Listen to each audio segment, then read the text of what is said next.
তাহলে এই গণতন্ত্র এর সাথে ইসলামের সম্পর্ক রাখে। আপনারা দিন কায়েমের জন্য কাজ করতে চাচ্ছেন, কোরআনের আয়াত আপনারা শুনবেন, রবিউল আউয়ালের বেশি শুনবেন আয়াতটা, লাকাদ কানা লাকুম ফি রাসূলিল্লাহি উসওয়াতুন হাসানাহ। আল্লাহর রাসূলের মধ্যে রয়েছে উত্তম আদর্শ। উত্তম আদর্শ রয়েছে মিষ্টি খাওয়ার ক্ষেত্রে, কিন্তু রাজনীতির ক্ষেত্রে, ইসলামকে বিজয়ী করার ক্ষেত্রে, যে মিশন দিয়ে আল্লাহ তাআলা তার নবীকে প্রেরণ করেছেন, সেই মিশন বাস্তবায়ন করার ক্ষেত্রে আল্লাহর রাসূল উসওয়াতুন হাসানাহ না, সেক্ষেত্রে আমরা উল্টে দিয়ে বলছি লাকাদ কানা ফি আব্রাহাম লিকুম উসওয়াতুন হাসানাহ। এছাড়া আর কি? এটা যদি আপনি বলেন যে না আপনি ভুল বলেছেন, বলুন আপনি কি করছেন। আপনি আব্রাহাম লিঙ্কনের তরিকাকে এনিয়ে বিনিয়ে আপনি জায়েজ করার পদ্ধতি খুঁজে বেড়াচ্ছেন। আলাইসা ইয়াকফিকুম উসওয়াতুর রাসূল সাল্লাল্লাহু আলাইহি ওয়াসাল্লাম, রাসূলের উসওয়া কি তোমাদের জন্য যথেষ্ট নয়?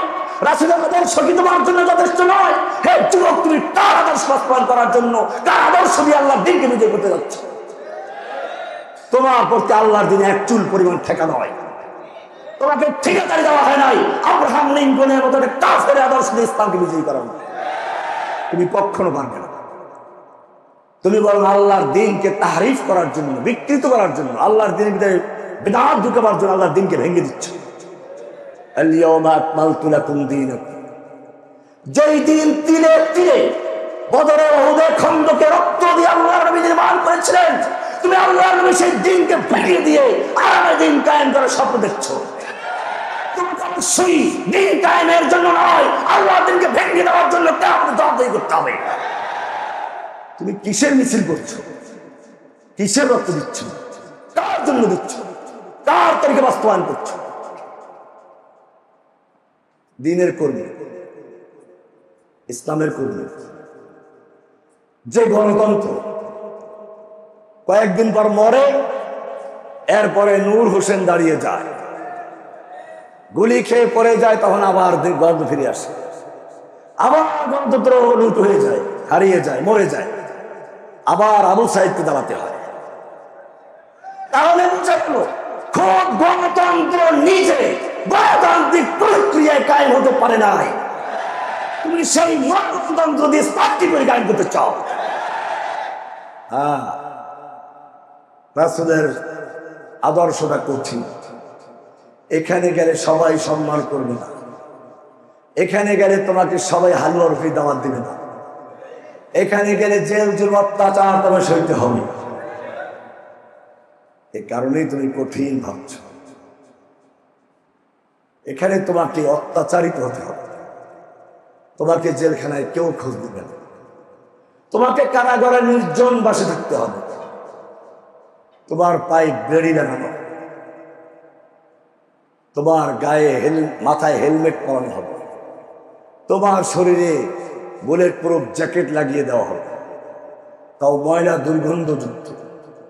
তোমাকে যখন কোর্টে উঠানো হবে, মনে হবে দেশের সবচেয়ে বড় অপরাধী, চোর ডাকাত উঠানো হচ্ছে, সবচেয়ে বড় সন্ত্রাসীকে করে তোলা হচ্ছে।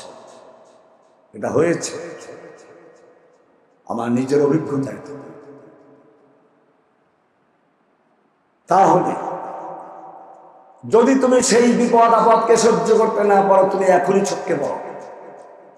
তুমি খবরদার আল্লাহর দ্বীনকে কলঙ্কিত করো না, আল্লাহর দ্বীনকে বিকৃত করো না। আল্লাহর দ্বীনের মধ্যে অন্য ধর্মের কুসংস্কার প্রবেশ করিও না ইসলামের নাম। তুমি মদের বোতলে বিসমিল্লাহর সাইনবোর্ড যোগ করো না। তুমি মদ খাও, সমস্যা নেই, কিন্তু মদকে হারাম মনে করেই খাও, এটা হালাল না। মদকে হালাল করতে যেও না, তাহলে কিন্তু তুমি মদ যদি খাও বা হারাম মনে করো, তুমি একটা গুনাহ করেছো, গুনাহ কাবীরা, তুমি কাফের হয়ে যাও নাই। কিন্তু তুমি যদি মদকে হালাল মনে করে ফতোয়া দিয়ে খাও, তাহলে তোমার মদ খাওয়ার কারণে ঈমানটাই চলে গেছে। হালাল হারামকে হালাল মনে করার কারণে। মনে রাখবে, তোমার দ্বীন ইসলাম, যে দ্বীনের তুমি সৈনিক, সেটা পরিপূর্ণ। এই দ্বীনের একটা নিজস্ব চিন্তা চেতনা আছে, ধারা আছে। তুমি যেই গণতন্ত্রকে ইসলামাইজেশন করছো, তার নিজস্ব আকীদা আছে। তোমার ইসলামের আকীদা হচ্ছে কুলিল্লাহুম্মা মালিকাল মুলক তাবারাকাল্লাযী বিয়াদিহিল মুলক, সমস্ত ক্ষমতা আল্লাহর হাতে। তুতিল মুলকা মান তাশা, তুমি যাকে ইচ্ছা ক্ষমতা দান করো। তানজিউল মুলকা মিম্মান তাশা, যার থেকে ইচ্ছা ক্ষমতা ছিনিয়ে নাও। তুইজ্জু মান তাশা, যাকে তুমি ইচ্ছা করে ইজ্জত দান করো। তুযিল্লু মান তাশা, যাকে তুমি ইচ্ছা করে অপমান করো। বিয়াদিকাল খায়র, তোমার হাতেই সমস্ত মঙ্গলের চাবিকাঠি। ইন্নাকা আলা কুল্লি শাইইন কাদির। পক্ষান্তরে তুমি যে গণতন্ত্রের দিকে ঝুঁকে যাচ্ছ, যেই গণতন্ত্রকে ইসলামাইজেশন করছো, যেই গণতন্ত্রের মাধ্যমে ইসলাম কায়েম করার স্বপ্ন দেখছো, সেখানে আল্লাহর সার্বভৌমত্ব নয়, সেখানে জনগণ সমস্ত ক্ষমতার মালিক। ইসলাম বলে মাসদার সুলতাত জামিয়ান আল্লাহ সুবহানাহু ওয়া তাআলা, সকল ক্ষমতার মালিক কে? গণতন্ত্রের সমস্ত ক্ষমতার মালিক কে? জনগণ। এবারে ক্ষমতার মালিক যেহেতু জনগণ, আর সার্বভৌম ক্ষমতার মালিক যে, তার আদেশটা, তার কমান্ড হচ্ছে আইন। মনে করুন আপনি একটা বিশাল কারখানার মালিক, 1 লক্ষ কর্মচারী সেখানে কাজ করে, আপনাকে চিনে না, কখন দেখে নেই। আপনি সেখানে সিভিলে গিয়ে বিভিন্ন নির্দেশনা জারি করছেন, কেউ আপনার নির্দেশ মান্য করছে না, কারণ তারা কেউ আপনাকে চিনে না যে আপনি মালিক। হঠাৎ করে ম্যানেজার গিয়ে হাজির, আপনাকে সেলুট দিয়ে সে বলল, পরিচয় করিয়ে দিল, কর্মকর্তা কর্মচারী বৃন্দ, ইনি হচ্ছেন আমাদের এই কোম্পানির মালিক। সঙ্গে সঙ্গে মজলিসের চেহারা পাল্টে যাবে, সবাই তার কথা মান্য করবে। কারণ কি? কারণ তারা এখন বুঝতে পেরেছে এই কারখানার মালিক, মেশিন বলেন, কাপড় চোপড় বেতন বলেন, আমাদের প্রতি ঈদে বোনাস বলেন, অনুষ্ঠানে বোনাস বলেন, সবকিছু দেয় এই লোকটা, ইনি হচ্ছেন মালিক। এখন এই মালিক যা বলবে সেটাই আইন। সেটাই কি আইন? কাকে বলে? সার্বভৌমত্বের কমান্ডকে বলে আইন। যেহেতু গণতন্ত্রের সমস্ত ক্ষমতার মালিক জনগণ, জনগণ এত লোকিত একসাথে ক্ষমতা চালাতে পারে না, সেই জন্য তারা ভোট দেয়। ভোট দিয়ে এরপরে 300 কয়জন যেন 45 জন এদেরকে ওখানে বসানো হয়। এবারে গোটা দেশের 18 কোটি মানুষের ক্ষমতার মালিক হয়ে গেছে ওই 300 প্রতিনিধি। এখন তারাই সার্বভৌম ক্ষমতার মালিক।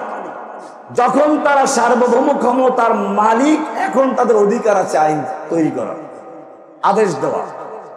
এ কারণে সাংসদদেরকে বলা হয় ল মেকার, আইন প্রণেতা। তারা আইন করতে পারে এবং জনগণের ম্যান্ডেট নিয়ে যেহেতু ক্ষমতা এসেছে, কাজে তাদের যে কোনো আইন পরিবর্তন করার ক্ষমতা আছে। এবারে আপনি আসুন, বাংলাদেশ সংবিধানের 7 খতে পরিষ্কার বলা আছে, এই সংবিধান দেশের সর্বোচ্চ আইন। অন্য অন্য আইনের যতখানি এর সাথে অসামঞ্জস্যশীল, ওই আইনের ততখানি বাতিল বলে গণ্য হবে। আপনি বলবেন যে না, এটা দ্বারা ইসলামকে বাদ দেওয়া নেই, তার উদ্দেশ্য অন্য অন্য দেশের সংবিধান। আমি আপনাকে জিজ্ঞেস করতে চাই, কোরআনের আইনের সাথে বাংলাদেশ সংবিধানের যে সকল আইনের বিরোধ রয়েছে, সেখানে বাংলাদেশ সংবিধানের আইনটা বহাল আছে না ইসলামেরটা বহাল আছে? তাহলে বুঝা গেল তারা ভুল বলে নাই, তারা বুঝে শুনি বলেছে এই সংবিধানে যা আছে, যে আইন আছে, এর সাথে অসামঞ্জস্যশীল যে কোনো আইন সব বাতিল বলে গণ্য হবে, সেটা হোক ইসলামের কোরআনের আইন। ইসলাম কি বলে? ইসলাম বলে আল্লাহু ইয়াহকুমু লা মুআক্কিবা লিহুকমিহি। খবরদার, আল্লাহু ইয়াহকুমু, আল্লাহ বিধান দেন, আদেশ দেন, আইন দেন, নির্দেশ দেন কে? লা মুআক্কিবা লিহুকমিহি, আল্লাহর হুকুমকে, আল্লাহর বিধানকে, আল্লাহর আইনকে পশ্চাতে ফেলে দেওয়া, আল্লাহ আইনকে বাতিল করে বিকল্প আইন তৈরির অধিকার কারণে। কে বলেছেন? কে বলেছেন? আপনি ল মেকার তৈরি করলেন কোন অধিকারে? আপনি তো খালি মুআক্কিব না, আপনি তো আল্লাহ বানাচ্ছেন। মনে রাখতে হবে, ফিরআউন আল্লাহ দাবি করেছিল কোন অর্থে? মানুষ মনে করে ফেরাউন আল্লাহ দাবি করেছে, ফেরাউনকে আসমান আল্লাহ দাবি করেছে, এটা মানলে কেউ বিশ্বাস করতো? মানুষ এত পাগল কখনো ছিল না যে একজন দাবি করবে আসমান জমিন চন্দ্র সূর্য আমার নিজে চলে। ফেরাউন ক্লিয়ার করে দিয়েছে, আলাইসালি মুলকু মিসরিন, মুলকু মিসর, মিশরের সার্বভৌমত্ব কি আমার নয়? তার মানে ফেরাউন যে আল্লাহ দাবি করেছে তার মানে হচ্ছে মা আলিমতু মিন ইলাহিন গায়রি, আমি জানি না আমি ছাড়া তোমাদের কোন আল্লাহ আছে বলেছে। কে বলেছিল? এরপর আরেক জায়গায় বলেছে লাইত্তাখাযতা ইলাহান গায়রি, আমাকে বাদ দিয়ে যদি আর কোন ইলাহ বানাও লা জাআলান্নাকা মিনাল মাসজুনিন, আমি তোমাকে সোজা জেলে ঢুকিয়ে দেব। কে বলেছে? ফাহাশারা ফানাদা ফাকালা আনা রাব্বুকুমুল আ'লা, সে তার দেশের জনগণকে জড়ো করলো, সমবেত করলো, ফাহাশার হাসর করলো, সমবেত করলো, ফানাদা প্রকাশ্যে ঘোষণা করলো আনা রাব্বুকুমুল আ'লা, আমি তোমাদের প্রধান রব। আমি তোমাদের পরিষ্কার করে বলতে চাই, কোরআনকে বোঝার চেষ্টা করে ভুল বুঝো না, ব্যাখ্যা করো না। এইখানে ফেরাউন কোন রব আর কোন আল্লাহ দাবি করেছিল এটা যদি বুঝতে পারতে তাহলে তোমার দেশের আল্লাহগুলোকেও চিনতে পারতে। এটা বুঝো নাই বলি তোমার দেশের বাতিল ইলাহগুলোকে চিনতে পারো নাই। ফেরাউন দাবি করেছিল আলাইসালি মুলকু মিসরিন হাযা, পরিষ্কার করে দিল যে সে যে আল্লাহ দাবি করেছে, সার্বভৌমত্বের দাবি করেছে, মাবুদ দাবি করেছে, তার বাড়ি হলো মিশর ভূখণ্ডের সে প্রভু, মিশর ভূখণ্ডের সে রব, এখানে সে মালিক, এখানে তার হুকুম চলবে, আর কার হুকুম? যদি এটা বুঝে থাকো তাহলে জেনে রাখো, তোমার সংসদে তুমি যাদেরকে ভোট দিয়ে পাঠাচ্ছ, তুমি কয়েকজন আল্লাহ বানাচ্ছ, এরা ওখানে গিয়ে সার্বভৌমত্বের মালিক হয়, তার মানে তারা রব হয়। আর রবের কাজ হচ্ছে বিধান দেওয়া, আইন দেওয়া, তারা আইন তৈরি করছে। ইসলামে আইন দেওয়ার মালিক কে? আলা লাহুল খালকু ওয়াল আমর, জেনে রাখো সৃষ্টি আর আদেশ জারি করার একমাত্র অধিকার কার? আলা, জেনে রাখো, সাবধান, সতর্ক হও। লাহুল খালকু ওয়াল আমর, সৃষ্টি এবং আইন এক কেবলমাত্র তারই। সৃষ্টি যার আইন চলবে, আর কার আইন চলবে? একটা সাধারণ মেশিন যদি কেউ আবিষ্কার করে, ওর সাথে ক্যাটালগ দিয়ে দেয়, এই নিয়মে চলতে হবে, সেই নিয়মে চললো না, ওটা চলবে? এই বিদ্যুতের লাইনগুলো তারের মাধ্যমে এসেছে, নিয়ম হলো দুইটা তার আসবে কিন্তু একটার সঙ্গে আরেকটা জড়াতে পারবে না, জড়াবে নির্দিষ্ট নিয়ম। মাঝখানে আপনি দুটো তারকে একাত্র করে দিলেন, সেখানে কি বাতি জ্বলবে না? পুরো প্যান্ডেলটাই জ্বলে যাবে। তাহলে একটা সাধারণ কিছু সৃষ্টি করলো, যে আবিষ্কার করলো যে লোকটা, আর নিয়ম ছাড়া ওটা মানলে পরে ওটা যদি কি করে নিয়ম ছাড়া চালানো হয় তাহলে অ্যাক্সিডেন্ট করবে। তার যে আল্লাহ রাব্বুল আলামিন পরিষ্কার করে দিলেন সৃষ্টি যার আইন চলবে তার আইন বাদ দিয়ে যদি অন্য কোনো আইন তৈরি করা হয় তাহলে তা দিয়ে কি শান্তি আসবে না আরো গন্ডগোল লাগবে? আপনি কার আইন বাস্তবায়ন করতে যাচ্ছেন? কোরআন পরিষ্কার বলে দিয়েছে, আলাম তারা ইলাল্লাযীনা ইয়াজউমুনা আন্নাহুম বিমা উনজিলা ইলাইকা ওয়া উনজিলা মিন ক্বাবলিক, আপনি কি দেখেন না ওই সমস্ত লোকদেরকে যারা দাবি করে আমরা ঈমান এনেছি, আপনার প্রতি যা নাযিল হয়েছে তার প্রতি এবং আপনার পূর্বে যা নাযিল তার প্রতি, ওয়া ইউরিদুনা আন ইয়াতাহাকামু আত-তাগুত, অথচ তারা হুকুম করতে যায়, বিচার ফয়সালা নিয়ে যায় তাগুতের কাছে। ওয়া ইউরিদু শাইতানু ওয়া কাদ উমিরু আন ইয়াকফুরু বিহি, তাদের আদেশ করা হয়েছিল এটাকে অস্বীকার করতে, প্রত্যাখ্যান করতে। ওয়া ইউরিদু শাইতানু আন ইউযিল্লাহুম দালালাম বাঈদা, শয়তান এদেরকে অনেক অনেক দূরে গুমরাহ করে নিয়ে যাচ্ছে। তুমি কি দেখো না কোরআন আয়াত, ফালা ওয়া রাব্বিকা লা ইউমিনুনা হাত্তা ইউহাক্কিমুকা ফীমা শাজারা বাইনাহুম, না, তোমার রবের কসম তারা মুমিন হতে পারে না ততক্ষণ পর্যন্ত তাদের পারস্পরিক বিরোধের ক্ষেত্রে তোমাকে বিচারক না বানাবে। সুম্মা লা ইয়াজিদু ফি আনফুসিহিম হারাজাম মিম্মা কাদাইতা, অথবা তুমি যে বিচার করবে তার প্রতি সংশয় দ্বিধা না রেখে সম্পূর্ণ মেনে নেবে। ওয়া ইউসাল্লিমু তাসলিমা, এটা না হওয়া পর্যন্ত সে মুমিন হতে পারে না। তুমি কি কোরআনে দেখো না কোরআন কি সুন্দর করে তোমাকে বলছে, আল্লাম ইয়াহকুম বিমা আনজালাল্লাহু ফাউলাইকা হুমুল কাফিরুন ফাউলাইকা হুমুল ফাসিকুন ফাউলাইকা হুমুজ জালিমুন। এত কিছু দেখার পরেও তুমি মুসলিম দাবি করছো, আবার আল্লাহর আইনটাকে তুমি পছন্দ করছো, আল্লাহর বিধানটাকে পছন্দ করছো। মনে রাখতে হবে, ইসলাম একটি স্বতন্ত্র দিন, তার নিজস্ব আইন আছে, নিজস্ব নীতিমালা আছে।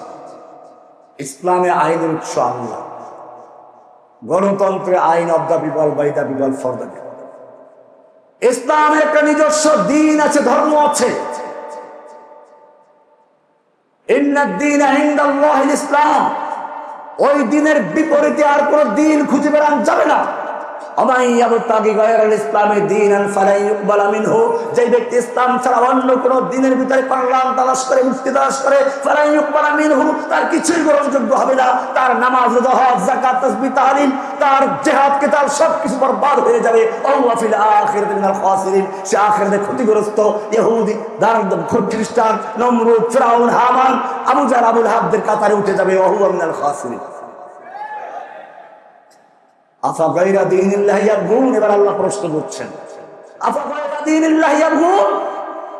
এই মানুষেরা দাবি করছে যারা আল্লাহর দ্বীনের সৈনিক, দাবি করছে আলেম ওলামা, দাবি করছে দ্বীনের কর্মী, তারা আল্লাহর দ্বীন বাদ দিয়ে অন্য দ্বীন খুঁজে বেড়াচ্ছে।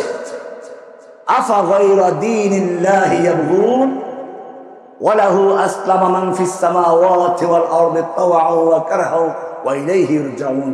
অথচ আসমান এবং জমিনে যা কিছু আছে তারা বিনা বাক্যে আল্লাহর কাছে আত্মসমর্পণ করেছে। কিন্তু এই কিছু মানুষ এবং কিছু জিন, এরা আল্লাহর হুকুমের নামে আল্লাহর হুকুমকে বাতিল করার চক্রান্ত করছে। তোমার একটা দিন আছে ইসলাম, সেটা পরিপূর্ণ। ওদেরও একটা দিন আছে, সেটার নাম সেকুলারিজম, ধর্মনিরপেক্ষতা। তোমাকে আমি জিজ্ঞেস করতে চাই, তুমি কি গণতন্ত্রের মাধ্যমে ধর্ম নিরপেক্ষতায় বিশ্বাসী হতে পারবে? যদি না পারো তাহলে গণতন্ত্রকে মেনে নিচ্ছে কিভাবে? কোন নবী ধর্ম নিরপেক্ষ ছিলেন না। তোমাকে বলা হয় মিল্লাত আবিকুম ইব্রাহিম, তোমার একটা মিল্লাত আছে যেটা তোমার জাতির পিতা ইব্রাহিমের মিল্লাত। হুয়া সাম্মাকুমুল মুসলিমিন, তিনি তোমার নামকরণ করেছেন মুসলিম করে। তুমি মুসলিম, तुम फख्र से कह दो कि हम मुस्लिम हैं। গর্বের সঙ্গে ঘোষণা করেন একজন মুসলিম। নাম রেখেছেন কে? ইব্রাহিম। নিজেও মুসলিম ছিলেন। কোরআন বলছে মা কানা ইব্রাহিম ইয়াহুদিয়্যান ওয়ালা নাসরানিয়ান ওয়ালাকিন কানা হানিফান মুসলিমা। ইব্রাহিম না ছিল ইহুদি না খ্রিস্টান, ওয়ালাকিন কানা হানিফান মুসলিমা, তিনি ছিলেন হানিফ মুসলিম। কি মুসলিম? হানিফ মানে হচ্ছে মাইলান আন জামিউল বুতলান ইলাল হক, সকল বাতিলকে প্রত্যাখ্যান করে, সকল বাতিলকে বর্জন করে, সকল বাতিলকে উৎখাত করে দিয়ে শুধুমাত্র এক আল্লাহর যে আনুগত্যশীল হয় তাকে বলা হয় কি? হানিফ। তুমি তো সালাতে দাঁড়িয়েও বলো ইন্নী ওয়াজ্জাহতু ওয়াজহিয়া লিল্লাযী ফাতারাস সামাওয়াতি ওয়াল আরদা হানিফা ওয়া মা আনা মিনাল মুশরিকিন। আবার সেই তুমি গিয়ে আবার বিভিন্ন সময় অন্যদের আদর্শের সামনে মাথা নত করছো। তোমার পূর্বসূরি নবীরা ওসিয়াত করে যেতেন, ওয়াসা বিহা ইব্রাহিম বানিহি ওয়া ইয়াকুব ইয়া বানিয়া ইন্নাল্লাহা আসতাফা লাকুমুদ্দিন। ইব্রাহিম, ইয়াকুব, ইসমাঈল, ইসহাক সবাই তাদের সন্তানদের ওসিয়াত করেছেন, ও আমার সন্তানরা তোমাদের জন্য তোমাদের রব ইন্নাল্লাহা আসতাফা লাকুমুদ্দিন, তোমাদের আল্লাহ তোমাদের জন্য একটা দিন নির্বাচন করেছেন, বাছাই করেছেন, পছন্দ করেছেন। ফালা তামুতুন্না ইল্লা ওয়া আনতুম মুসলিমুন, কিন্তু খবরদার তোমরা সেই মুসলিম না হয়ে মৃত্যুবরণ করো না।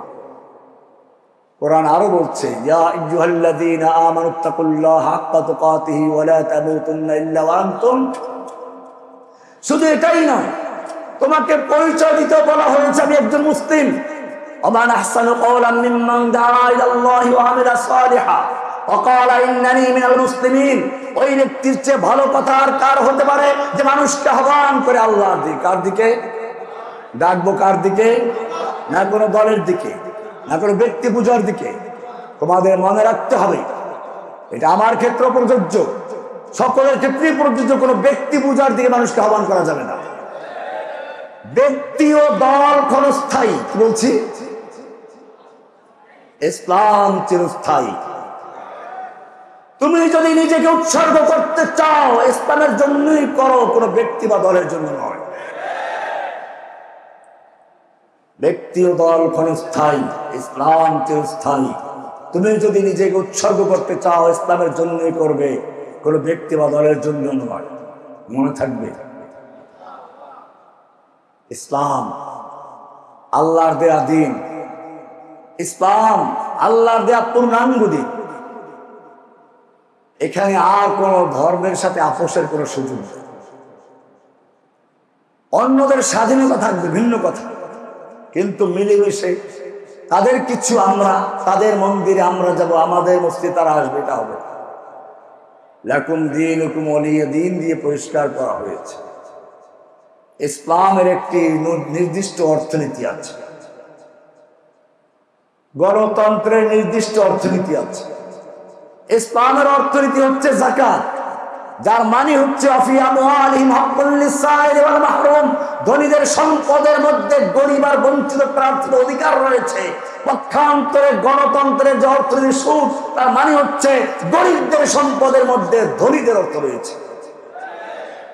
কারণ সুদে টাকা লাগায় কারা? ধনীরা। সুদ নেয় কারা? সুদে টাকা নেয় গরিবরা। এখন গরিবরা তার সেই সুদ সহ টাকা ফেরত দিতে বাধ্য। বুঝা গেল?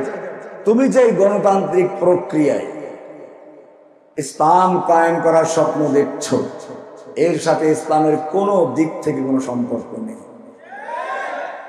ইসলামের নির্বাচন পদ্ধতি হচ্ছে আহলুল হাল ওয়াল আকদের মাধ্যমে, শুরার মাধ্যমে নেতা নির্বাচন করা।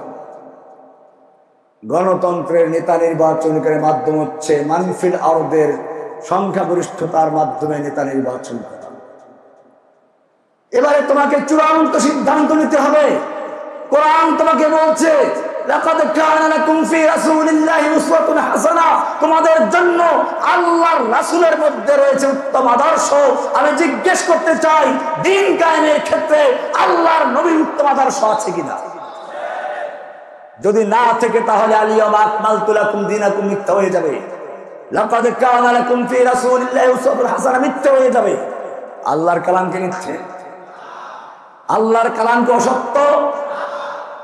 তাহলে তুমি কেন আল্লাহর রাসূলের আদর্শকে বাদ দিয়ে, তোমার মুকাম্মাল দ্বীনকে বাদ দিয়ে কোন খ্রিস্টানের তরিকায় দ্বীন কায়েম করতে যাচ্ছ? তোমাকে সিদ্ধান্ত নিতে হবে, চূড়ান্ত সিদ্ধান্ত নিতে হবে। তুমি কি করবে? উদউ ইলা সাবিলি রাব্বিক, কুল হাযিহি সাবিলি আদউ ইলাল্লাহ। ডাকবো কার দিকে? আলা বাসীরাতিন, জেনে বুঝে পরিষ্কার হয়ে, কোনটা আল্লাহর দ্বীন, কোনটা শয়তানের দ্বীন, কোনটা আল্লাহর দ্বীন, কোনটা আল বাতিল, দ্বীনে হক কোনটা বা দ্বীনে বাতিল। কোন দ্বীনে বাতিলের উপরে দ্বীনে হককে বিজয়ী করব, আগে আমাকে জানতে হবে। জানলাম না দ্বীনে বাতিল কি, আমি দ্বীনে হক বিজয়ী করতে যাচ্ছি, সেই বাতিলের সঙ্গে মিশে, বাতিলের সঙ্গে আপোষ করে, বাতিল পদ্ধতি দিয়ে আমি ইসলামকে কায়েম করতে যাচ্ছি। মনে রাখতে হবে, ইসলামের নিজস্ব নির্বাচন পদ্ধতি আছে, নিজস্ব অর্থনীতি আছে, নিজস্ব সমাজনীতি আছে, নিজস্ব আইন আছে। সে আইনগুলো চলবে আল্লাহর বর্ণিত কিতাবে নিয়মিত, যে নিয়ম সেই নিয়মে। এর পরিবর্তন সাধন করার অধিকার কারণে আমার যুবক ভাইয়েরা, যারা তোমরা দায়ী হতে চাও, তোমাদের প্রথম কাজ হলো তুমি সিদ্ধান্ত নিবে যে তুমি সত্যিকার অর্থে দ্বীনকে বুঝেছো কিনা। কারণ তোমাকে আল্লাহ বলেছেন, কুল হাযিহি সাবিলি আদউ ইলাল্লাহি আলা বাসীরা, জেনে বুঝে। তুমি যদি না বুঝে থাকো, তোমার বুঝ এখনো পরিষ্কার না হয়ে থাকে, বাসীরা অর্জন না হয়ে থাকে, তুমি বাসীরা অর্জন করো। বাসিরা হাসিল করো, তারপরে তুমি মাঠে নামো। তুমি উল্টা পাল্টা করে আল্লাহর দিনকে বিতর্কিত করো না। তুমি উল্টা পাল্টা করে আল্লাহর দিনকে বাতিলের সঙ্গে মিশিয়ে দিও না, গুলিয়ে দিও না। দিন কায়েম করতে গেলে আল্লাহর রাসূলের জীবনের থেকে নিতে হবে। আল্লাহর নবীর দায়িত্ব যদি পালন করতে হয়, নবীর দেওয়া পথ থেকে যেতে হবে। আল্লাহ নবীর পদ্ধতিটা কি ছিল? আল্লাহর নবীর জীবনের আমরা 4টা মারহালা দেখি। কয়টা মারহালা? 4টা স্তর। তোমাকে ভালো করে বুঝতে হবে তুমি কোন স্তরে আছো। তুমি যেই স্তরে আছো নবীর জীবনের সঙ্গে মিলাও। নবীর জীবনের যেই স্তরের সঙ্গে তোমার অবস্থাটা মিলবে, ওই স্তরে নবী কি করেছেন তুমি সেটা করো। এটা তোমার কর্মসূচি, এটা তোমার কর্মসূচি। আল মারহালাতুল উলা, আল্লাহর নবীর জীবনের প্রথম স্তর হলো আদ-দাওয়াতু ইলা তাওহীদ ওয়াস-সাবর আলাল আযা ফীহি, মানুষকে তাওহীদের দিকে আহ্বান করা এবং সেই তাওহীদের দাওয়াত দিতে গিয়ে যত বিপদ আপদ আসবে সেক্ষেত্রে সবর করে যাওয়া। তিনি ওহীর দ্বারা নিয়ন্ত্রিত, তিনি আল্লাহর রাসূল। তারপরও যখন সেজদায় যাচ্ছেন তার মাথার উপরে উটের নাড়ি বুড়ি চাপিয়ে দেওয়া হলো। তিনি আল্লাহর রাসূল, তায়েফের ময়দানে মার খাচ্ছেন, তিনি আল্লাহর রাসূল। তাকে 3 বছর পর্যন্ত সে আবি তালেবে পুরা বংশ সহ বন্দী থাকতে হচ্ছে। তিনি আল্লাহর রাসূল, তাকে দেখতে হচ্ছে তার অনুসারী সুমাইয়াকে লজ্জাস্থানে বর্ষা দিয়ে আঘাত করে হত্যা করা হচ্ছে। তিনি আল্লাহর রাসূল, তিনি দেখতে পাচ্ছেন আম্মার ইবনে ইয়াসিরের বাবা ইয়াসিরকে হত্যা করা হচ্ছে। তিনি দেখতে পাচ্ছেন আম্মারকে বেঁধে রাখা হচ্ছে। তিনি দেখতে পাচ্ছেন বেলালকে উত্তপ্ত রোদে শুয়ে রেখে নিচে আঙ্গার দিয়ে উপরে পাথর চাপা দিয়ে রাখা হয়েছে। তিনি দেখতে পাচ্ছেন তার লোকদেরকে কিভাবে অত্যাচার করা হচ্ছে। আর শুধু বলে যাচ্ছেন সবরানিয়া আলী ইয়াসির, সবরানিয়া আলী ইয়াসির। তুমি কি সেই নবীর চেয়ে বেশি বুজুর্গ হয়ে গেছো বা তার চেয়ে বেশি শক্তিশালী হয়ে গেছো? তুমি যদি আল্লাহর নবীর সেই স্তরে হয়ে থাকো, তোমাকে এভাবেই কাজ করতে হবে। এবং আমি মনে করি আমরা এখন যদিও দেখি অনেক মানুষ ইসলামের ছায়াতলে আছে, কিন্তু প্রকৃত অর্থে ইসলামের অনুসারী খুবই কম। আল্লাহর রাসূল সাবধান করেছিলেন বাদাল ইসলাম গরীবান, ইসলাম যাত্রা শুরু করেছে অপরিচিত আগন্তুকের ন্যায়, ওয়া সায়াউদু বাদা কামা বাদা গরীবান, অচিরেই সেই অপরিচিত আগন্তুকের ন্যায় ফিরে যাবে। ফাতুবা লিল গুরাবা, কি সৌভাগ্য সেই লোকদের যারা সেই ইসলামের অপরিচিত ইসলামকে ধরে রাখবে, গরীব যারা।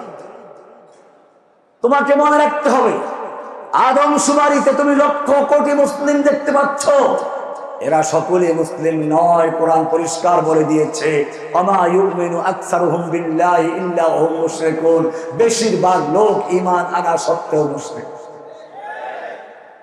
তোমাকে কোরআন শুরুতেই বলে দিয়েছে মিনান নাসি মান ইয়াকুলু আমান্না বিল্লাহি ওয়া বিল ইয়াউমিল আখির ওয়া মা হুম বিমুমিনিন, মানুষের মধ্যে অনেক মানুষ আছে এরকম যারা বলে আমরা আল্লাহকে বিশ্বাস করি, পরকালে বিশ্বাস করি, ওয়া মা হুম বিমুমিনিন, খবরদার তারা মুমিন নয়, তারা মুনাফিক।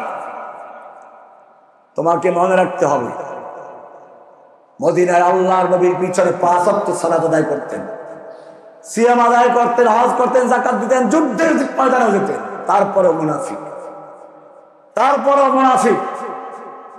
আজকেও যারা আল্লাহর নবীর সুন্নাহ তথা ইকামতে দ্বীনের ক্ষেত্রে রাসূলের আদর্শ যাদের কাছে প্রিয় নয়, যথেষ্ট নয়, মনে রাখতে হবে তারা যতই দাবি করুক তারা মুসলিমদের অন্তর্ভুক্ত, আর যাই হোক তারা এই ক্ষেত্রে মুসলিমদের অন্তর্ভুক্ত নয়। তাদের আদর্শ মুসলিমদের আদর্শ নয়, নবীর আদর্শ নয়। তোমাকে মনে রাখতে হবে আল্লাহর নবীর দ্বিতীয় স্তরটা কি, সেটা হচ্ছে যখন একটা বিপ্লব সংঘটিত হয়ে গেছে, এখন শক্তি হাতে আছে, মোকাবেলা করা যাবে, তখনই অনুমোদন হয়েছে তুমি এবারে যুদ্ধ করতে পারো। দ্বিতীয় স্তর, এটা ফরজ নয়। তৃতীয় স্তর ছিল এবারে যুদ্ধ করা ফরজ, তবে যারা আক্রমণ করে তাদের বিরুদ্ধে। চতুর্থ স্তরে গিয়ে ফরজ করা হয়েছিল কাসরান লিশাওকাতিল কুফার ওয়া ইলান লিকালিমাতিল্লাহিল উলিয়া, আল্লাহর দ্বীনকে বিজয়ী করার জন্য, বিশ্বব্যাপী দ্বীনকে বিজয়ী করার জন্য, কাফের মুশরিকদের শক্তিকে চূর্ণ করে দেওয়ার জন্য। এটা ছিল চূড়ান্ত ধাপে গিয়ে। তুমি কোন ধাপে আছো সেটা মিলাও আগে। তুমি এখনো পর্যন্ত প্রথম ধাপে আছো, তুমি এখনো পর্যন্ত তোমার কোনো শক্তি নেই।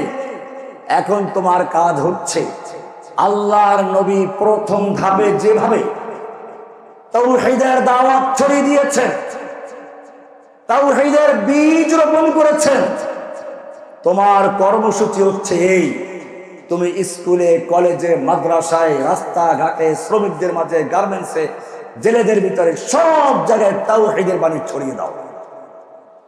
তুমি এমন একটি প্রজন্ম তৈরি করো যাদের সম্পর্কে আল্লাহ বলেছেন উলাইকা কাতাবা ফি কুলুবিহিমুল ঈমান, আল্লাহ তাআলা তাদের অন্তরে ঈমানের বীজ রোপণ করে দিয়েছেন। তোমাকেও সেই বীজ রোপণ করতে হবে, চারা রোপণ, কৃষক হতে হবে। তুমি উত্তম কৃষক হও, তবে কদু গাছের চারা লাগাবে না, তুমি ধান গাছের চারা লাগাবে না।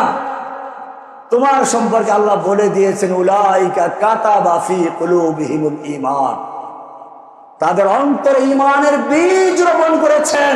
আমি জানতে চাই বাংলার প্রতিটি মানুষের অন্তরের ভিতরে ঈমানি তাওহীদি বীজ রোপণ করার জন্য তোমরা তৈরি থাকবে কিনা? বীজ রোপণ করেছো, বীজ রোপণ করেছো, ঠিক আছে। তোমাকে জিজ্ঞেস করতে চাই, কৃষক বীজ রোপণ করে কি ক্ষেতকে ভুলে যায়, ঘুমিয়ে থাকে? যদি কৃষক বীজ লাগিয়ে তারপরে খেতে খবর না রাখে, ঘুমিয়ে থাকে, তাহলে খেত পোকায় খেয়ে শেষ করে দিবে। সেজন্য কোরআন বলছে ওয়াইয়াদাহুম বিরূহিম মিনহু, একটা কৃষক যেমন চারা লাগিয়ে তারপরে সে সার দেয় শক্তিশালী করার জন্য, তোমাকে একজন লোককে তাওহীদের দাওয়াত দিয়ে তার ঈমানকে শক্তিশালী করার জন্য তার পিছনে লেগে থাকতে হবে, ওহীর বাণী শোনাতে হবে, সাহাবায়ে কেরামদের ইতিহাস শোনাতে হবে।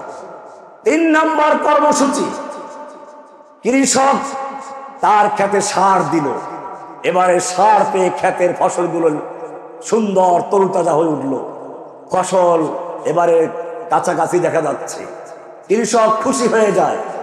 আল্লাহ বলছেন তোমাকেও সেরকম সার দিয়ে, বীজ দিয়ে একদল কর্মী তৈরি করতে হবে, যারা ময়দানে এবারে দেখা যাবে তারা সাহসের সাথে সত্যের ঝান্ডা নিয়ে মাঠে নামবে।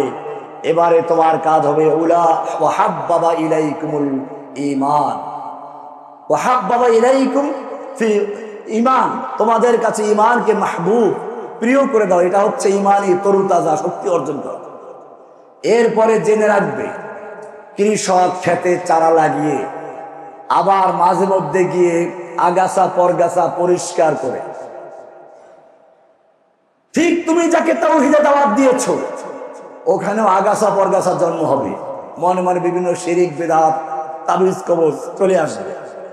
আল্লাহ বলছেন এবারে তোমার কাজ আছে ওয়াযায়্যানাহু ফি কুলুবিকুম, তোমাদের অন্তর ঈমানকে মুযায়্যান করে দিয়েছে, বাছাই করে দিয়েছে, আগাছা পরগাছা মুক্ত করে দিয়েছে, সুসজ্জিত করে দিয়েছে। এখনো নিরাপদ নয়, এখনো বিভিন্ন গণতন্ত্রে এসে হামলা করবে, এখনো পীর সাহেব এসে মুরিদ বানাবার চেষ্টা করবে, অথবা কোনো তাবলীগের ভাই তোমাকে তাবলীগে নেওয়ার চেষ্টা করবে।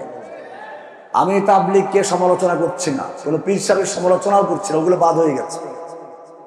কিন্তু আমি চাচ্ছি এমন একদল লোক, এটা আমি আজকে ক্লিয়ার করে দিচ্ছি, আমাদের নীতি নয় কোনো আলেমদের সমালোচনা করা, আমাদের নীতি নয় ইসলামের কোন দলকে সমালোচনা করা। আপনারাও সেই নীতিতে চলবেন ইনশাআল্লাহ। আমরা সমালোচনার মাধ্যমে নয়, সাহাবায়ে কেরামকে সমালোচনা করে নয়, বরং তার তাওহীদের দাওয়াতকে সর্বত্র ছড়িয়ে দিয়েছে, সত্যকে প্রকাশ করে দিয়েছে, মিথ্যা এমনিতেই বিতাড়িত হয়ে গেছে। আমরা তাওহীদের বাণীকে ছড়িয়ে দিব। তাবলীগ জামাতের লোকেরা মাশাআল্লাহ কিছু গ্রামের লোকদেরকে, অশিক্ষিত লোকদেরকে, দোকানদারদেরকে ধরে মসজিদে এনে দেয়, ভালো তো এটা। পিসাবা কিছু লোকের কিছু সবক দেয়, দেখ না মাদ্রাসায় একটা কাজ করছে, এক একজন এক এক লাইনে কাজ করছে। আমাদের দৃষ্টিতে কিছু ভুলও আছে তাদের ভিতরে, কিন্তু মনে রাখতে হবে তাদের মাধ্যমে ইসলামের অনেক কাজ হচ্ছে। তোমাকে মনে রাখতে হবে তুমি কোত্থেকে ইসলাম পেয়েছো। আজকে তুমি আলেমদের সমালোচনা করছো, আলেমরা কিছু বুঝে না, তুমি খুব বেশি বুঝে গেছো। তুমি ইসলাম পেয়েছো কার থেকে? মনে রাখতে হবে তুমি যখন সত্যের দাওয়াত দিবে তখন তোমাকে বলবে এটা অমুক আলেমরা বুঝেন নাই, অমুকে মরে গেছেন। আমি তোমাদের বলতে চাই তাদের ওজর ছিল। তুমি একটু লক্ষ্য করলে বুঝতে পারবে তোমার সামনে ফিলিস্তিনে মুসলিমদের হত্যা করা হচ্ছে, এখন তাদের সামনে কিতাব চর্চা করার সময় আছে? রোহিঙ্গারা ক্যাম্পে আছে, ওদের কি কিতাব চর্চা করার সময় আছে? তারা বুলেটের নিচে জীবন যাপন করছে। কাশ্মীরের মুসলিমদের অবস্থা তোমার সামনে, উইঘুর মুসলিমদের অবস্থা তোমার সামনে। তাদের শুধু এতটুকুই কাজ এখন যে তারা মুসলিম পরিচয়টুকু ধরে রাখা। ঠিক তোমার এই ভারতবর্ষেও, শুধু ভারতবর্ষে না গোটা দুনিয়াতে তাতারিরা যখন আসলো কিতাবগুলো সব পুড়িয়ে দিল, মুসলিম আলেমদের হত্যা করলো, এমনকি ইসলামের নাম নেওয়া পর্যন্ত দোষের বিষয় ছিল। সেই সময় যারা পাহাড়ের জঙ্গলে লুকিয়ে ইসলামকে ধরে রেখেছেন, তোমরা তাদের সন্তান, তোমরা তাদের মাধ্যমে ইসলাম পেয়েছ। তারা তোমাদের মতো কম্পিউটারের যুগ ছিল না, একটা টিপ দিলে হাজার আয়াত চলে আসে। তাদের সময় তাওহীদের এত প্রচার ঘটা করার কোন সুযোগ ছিল না। সুতরাং তোমার সামনে যখন এমন প্রশ্ন আসবে তুমি সহজ উত্তর দাও, তিলকা উম্মাতুন কদ খালাত। কি বললাম? তোমাদের বলা হবে অমুক আকাবের তা বোঝেন নাই, অমুক সালাফ তা বোঝেন নাই, অমুক বড় বড় বুজুর্গ বোঝেন নাই। তুমি সহজ উত্তর দাও, তিলকা উম্মাতুন কদ খালাত লাহা মা কাসাবাত ওয়া লাকুম মা কাসাবতুম ওয়া লা তুসআলুনা আম্মা কানু ইয়ামালুন। ওরা একটা উম্মাহ যারা চলে গেছে, তাদের ব্যাপারটা তাদের কাছে, আমাদের ব্যাপারটা আমাদের কাছে। আমাদের জিজ্ঞেস করা হবে না তারা কি করে যাচ্ছে।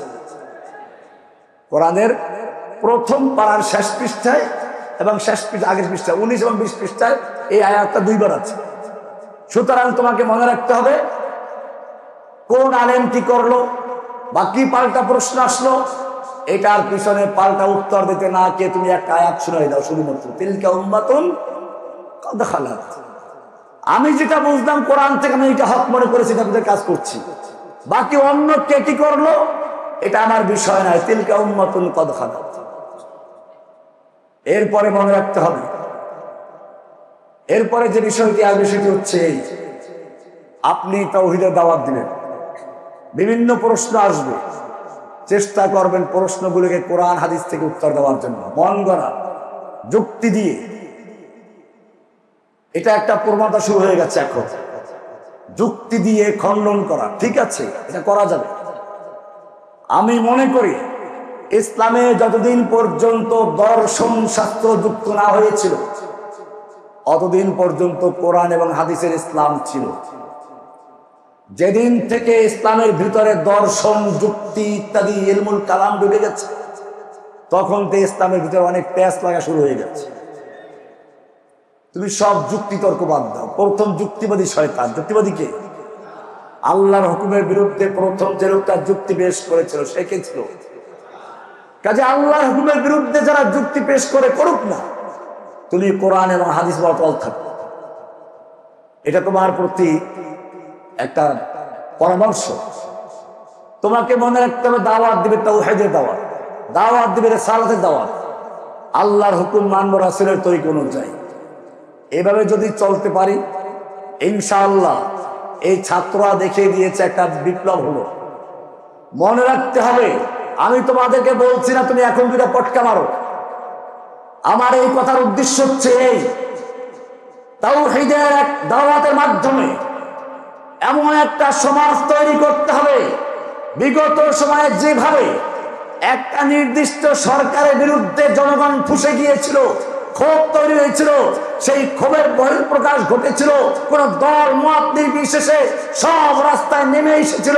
ঠিক তুমিও যদি তাওহীদের পক্ষে জনমত তৈরি করতে পারো, তাওহীদের বিপক্ষের জনমতকে তুমি দুর্বল করতে পারো, তাহলে সেদিন বেশি দূরে নয় যেদিন এই জনগণই আবার ইসলামের জন্য রাস্তায় আবাবিল হয়ে নেমে আসবে।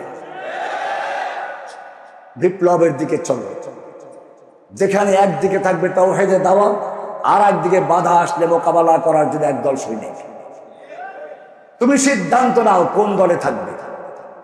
তুমি কি তাওহীদের দাওয়াত দিয়ে জনমত তৈরি করার দলে থাকবে, নাকি বাধা আসলে পরে বিপরীতে যারা যারা পিছনে থাকবে তাদের দলে থাকবে? দুইটাই দরকার আছে। কোরআনের আয়াত পড়ো, সূরা হাদীদের শেষ পৃষ্ঠার আয়াত, লাকাদ আরসালনা রুসুলানা বিল বায়িনাতি ওয়া আনজালনা মাআহুল কিতাবা ওয়াল মিজান লিয়াকুমান নাস বিল কিসত। আল্লাহ বলেন কিতাব এবং মিজান দিয়েছি। এরপরে বসে এর মাধ্যমে দাওয়াত দাও। আল্লাহর নবী সেভাবে জনমত তৈরি করেছেন, মদিনায় বিপ্লব ঘটিয়েছেন। তুমিও সেইভাবে তাওহীদের দাওয়াতের মাধ্যমে একটা গণবিপ্লব তৈরি করো, গণজাগরণ তৈরি করো। এরপরে যখন সেটাকে বাধা দিতে আসবে, এই ছাত্রদের আন্দোলনে বাধা দেওয়ার জন্য যেমন পুলিশ নেমেছিল, সেনাবাহিনীর কিছু লোক তার বিপক্ষে দাঁড়িয়েছিল, ঠিক তেমনি ভাবে তুমিও যদি সেইভাবে একটা গণজাগরণ তৈরি করতে পারো, বিপ্লব তৈরি করতে পারো, ইনশাআল্লাহ সেই বিপ্লবকে বাধা দেওয়ার জন্য যারা আসবে তাদেরকে মোকাবেলা করার জন্য একটা শক্তি তোমার পক্ষে দাঁড়িয়ে দেবে। এটাই তোমার কর্মসূচি, এটাই তোমার প্রতি আমার আহ্বান, এটাই আমার শেষ কথা। লাকাদ কানা লাকুম ফি রাসূলিল্লাহি উসওয়াতুন হাসানা। আল্লাহর দ্বীন কায়েম করব, আল্লাহর দেখা, আল্লাহর বর্ণিত রাসূলের আনিত তরিকায়, ঠিক কিনা?